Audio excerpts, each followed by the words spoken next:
Les policiers se sont déplacés à 24 reprises chez le père avant que le drame ne survienne. La petite a mentionné à son enseignante qu'elle subissait des douches froides, des douches chaudes et qu'elle devait faire des squats à la maison. Elle avait tellement faim qu'elle mangeait dans les poubelles à l'école. J'aimerais ça vous dire la DPJ, mais tout le monde l'a échappé. Le milieu éducatif l'a échappé, la DPJ l'a échappé. On a permis à sa belle-mère, qui l'a tuée ensuite, de lui faire l'école à la maison. On n'aurait même pas dû envisager une scolarisation à la maison, considérant les difficultés qu'elle avait. Puis le seul lieu de protection demeure l'école.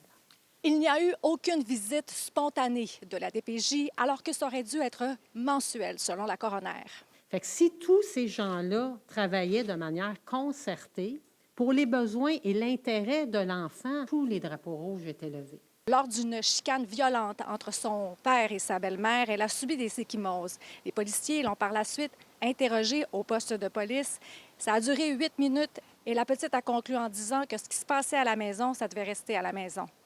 La suite nous enseignera que l'enfant a nécessairement reçu des instructions par son père. La veille du drame, la petite s'est enfuie par la fenêtre de sa chambre et s'est réfugiée nue chez un voisin qui n'a jamais alerté la police ni la DPJ. Toujours assez étonnée de voir passer sur Facebook des publications de gens qui disent il y a un chien qui a été perdu. Quand il est question d'un enfant, on a ce réflexe humain de dire ça ne me regarde pas. L'enfant se promène nu à 1 heure du matin, sort de chez eux. On se sent peut-être interpellé comme citoyen, mais on ne se sent pas légitimé d'appeler les autorités. La coroner Kamel parle d'un rendez-vous manqué entre tous les intervenants du milieu. Il y a quand même eu une prescription par un médecin de famille là, qui a été donnée aux parents de si jamais elle est trop tannante, bien, tu barreras sa porte. C'est incompréhensible. La coroner fait donc 12 recommandations, dont la création d'un registre unique des cas d'abus, plus de budget pour les services de première ligne et de la formation pour les policiers. La petite était au paradis chez moi, fait que, avant de tomber en enfer. Après 6 ans, la grand-mère de la petite se dit soulagée. J'espère que c'est le dernier décès qui est atroce comme ça, que ça va rouvrir des lumières à plein de monde pour dire, bien là, il faut agir. Tout le monde a lâché le ballon, hein? Et tout le monde a oublié finalement l'enfant.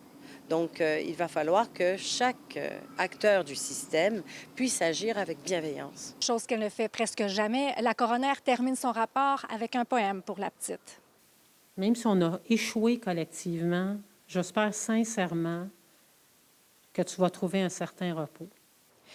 Tu es parti trop tôt, bien trop tôt, emporté par l'injustice et le silence d'un monde qui aurait dû te protéger, a-t-elle écrit. À Montréal, Véronique Dubé, pour Nouveau Info.